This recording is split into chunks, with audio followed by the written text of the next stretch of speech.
Hey, what's up guys, aarava here, and welcome back to some F1 2020 gameplay, and today are my actual first laps of the Hanoi Vietnam Grand Prix circuit on the F1 2020 game. Of course, we uploaded a video yesterday, which was the first ever kind of look at Hanoi. That was a hot lap uploaded by Codemasters, but today, these are my actual first laps. Finally, we begin given the green light to upload gameplay from the kind of preview build that a few YouTubers and kind of the media were given. Obviously, you guys would have seen those videos, various videos uploaded from this build over the last few weeks, but finally we're allowed to actually show laps around Hanoi that we've done ourselves. So I thought I'd hop in the Renault. The only reason really, because it's the only car in the build that is the actual 2020 car. The other cars are all the FOM car with the 2020 liveries, and also I've not uploaded too much from the Renault actually. I've done plenty of other teams, but not done the Renault so far that much, so I thought just for kind of sake of visual difference as well, we'd hop in this. But here we go, into turn one. That very awkward, turn one that's a lot tighter and with a very awkward exit curb. So, like I said, this is literally my actual very first lap. So that was a genuine, just mistake I made at the get-go. That curb was horrendous. So, top tip, definitely don't go on that curb. Most of these curbs, I would say, around this circuit, avoid. They're kind of almost like, well, not Abu Dhabi curbs, because Abu Dhabi are kind of annoying in different ways. These ones are just very 3D. You get on them and you get some height, and the car's actually lifted on, and you try and get the power down, and they spin you instantly. Apart from, I would say, these two, which you can cut quite a fair bit, of course, though, but you kind of jump over it, and you kind of get off-placed a little, and then we come through this left-hander, which is very, again, just, it was annoying straight off the bat to kind of, do on the first lap. I think that's the word I'm going to use quite a lot for this first lap. It's just general annoyance of, longing to go a little bit quicker, but of course that always happens when you come to a new circuit. I remember Paul Ricard was that exact same, where, every corner you just didn't know what to do, and as you can see, case in point, I had no idea where on earth the brake point for that was. I didn't even know where the brake marker boards were. I was looking at the black box on the right-hand side, but after, you'll see eventually there are actually brake marker boards on the left-hand side of the circuit. You can see they're here in kind of red and orange-ish colour, but they're so they blend into the wall so much, so it's quite hard to see. This section, I thought quite intuitive, actually. I actually got the hang of this okay, I feel, for my very first lap. I don't know, you guys can judge me, but I feel like right here, what you see in front of your eyes, I think that's pretty okay for my first ever go on this game, on this circuit. Not too shabby. Obviously, I've tried this circuit before on different games, like I said, at Corsa, but obviously this is what we're going to get for the actual full F1 2020 game. There may be a tweak or two here and there. I don't know, because Codemasters have said they are still, tweaking this circuit and making the final alterations, but I doubt that'll be too much the actual layout. Maybe just more so the kind of walls and the curb, maybe. But you can see still getting the hang of that very long right-hander, which when I first saw it, I think I mentioned this in my video yesterday, when I first saw that long right-hander, I thought it was going to be a lot like turn 3 at Russia. The same could be said for this corner as well, coming up this right into the left. I thought this left-hander would also be kind of like Russia turn 3, but it's so much tighter, and here you just have to let off, and you have to be very patient, and then get on the power as early as you can without grazing the wall too much or hitting the wall on the right there. Also get on the left, tighten up, and then make sure you get a good exit, because it's all going to be about momentum, I feel, around this circuit, especially in Sector 1 and Sector 2, because you've got this long slingshot onto this straight. It's all about the momentum and nailing the patience versus, being ego and getting on the power. Again, you can see I get it wrong here. As you can see plainly, I'm not too great at learning circuits. It takes me quite a while to learn circuits. So in this video, you're going to see like my first 7 laps, but even by the 7th one, I haven't really learned it properly.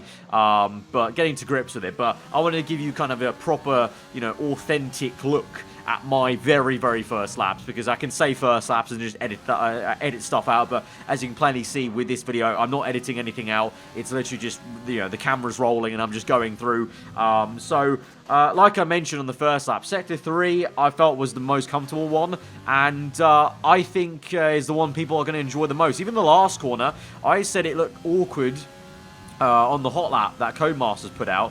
Having driven it myself, I've got to say the last corner is actually pretty nice, because you let go of the throttle and just turn it in 4th gear, and kind of almost, you have to nail the apex whilst letting just the car roll through without any throttle or brake. So that was very satisfying.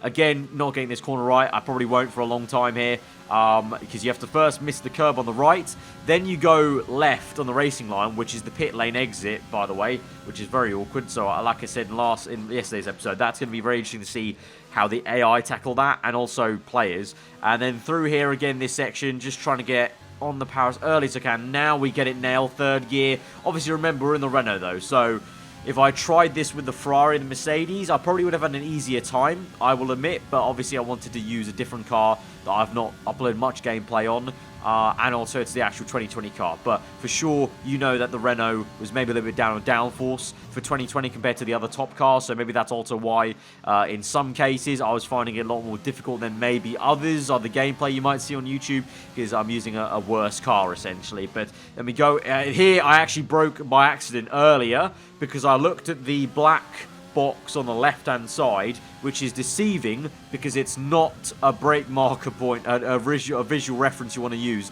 on that right hander, because it was actually, you know, too early. So still kind of trying to get to grips with it. But the third sector, not much, I've got to say, at least for me, the third sector, there wasn't much looking at brake marker boards and looking at reference points of knowing when to turn in for Sector 3. It was purely on instinct for me personally. I know some other people, some other creators have said that they had to kind of work it out a little bit more, but honestly for me it was way more intuitive. But that's maybe just my kind of, I don't know, driving style. I do love to drive on instinct rather than looking at brake marker boards, which is maybe a detriment to my driving sometimes a lot of the time, I will fully admit, but that's just like the way I like to drive. I think that's why I almost love the maxed out career mode cars, because the cars are so good that you can just drive any circuit, any corner on intuition, because you know the car's going to be that good to make up for any kind of mistake you maybe make with that intuition. But coming through again, I wanted to see if there was maybe a better line there, because I kept going tight on the left-hander. Potentially there was a better line to be found going kind of wide and then cutting in, if that makes sense. Kind of making almost like a V shape of that left-hander, because I know in real life the drivers do like to have that difference. I remember there was I can't remember what the circuit was, but there was a instant where Sebastian Vettel and Hamilton and Alonso had very different driving styles into a corner, and Vettel was always one to make a V shape out of it, whereas Alonso would make a kind of nice curve, and then Hamilton kind of a mix of the two, I guess. You saw there, got the traction wrong. That's one thing I want to note.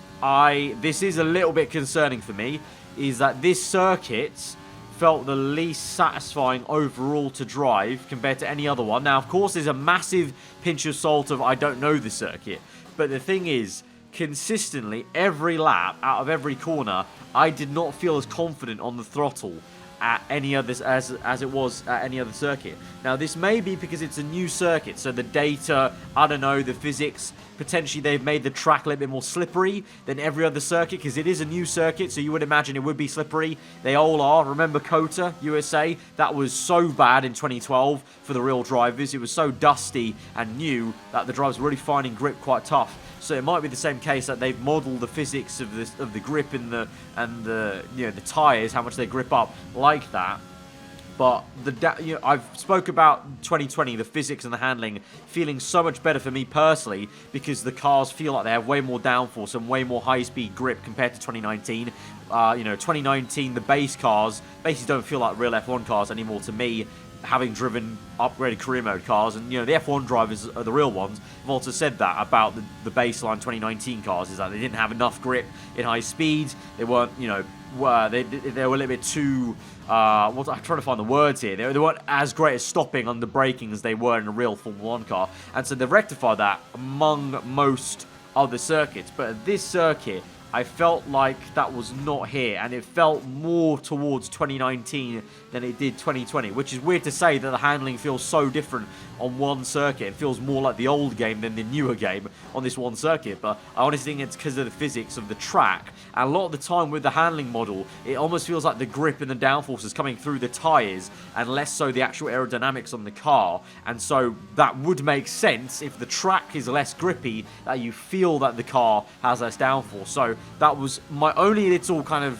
you know, feedback and worry for Codemasters here, that this track just felt so alien-like in terms of the car just felt like it had no grip or no downforce. So like through this right-hander, I really felt like there would have been more grip and more downforce, but lo and behold, every time it was just such an awkward right-hander. Now, obviously, I can admit that fully might just be the circuit and me getting used to it. But even after that, it just doesn't seem like this track has a flow to it like maybe Paul Ricard grew to have once he got used to it. But that may be, you know, something that may change with more laps. But of course, at this stage, Codemasters don't want us to upload too much gameplay purely from Hanoi. They said don't go too crazy. So to respect that, I'm not going to go too crazy. I'll leave it at that. But those were my first few laps at Hanoi, and my general thought of the handling around the circuit. Maybe a little honest feedback, honestly, to what I was feeling, which was, it did feel kind of alien-like compared to the other laps and the other tracks I was doing. It almost felt like I wasn't driving the same handling model, in a sense. So hopefully that was sort of insightful, maybe.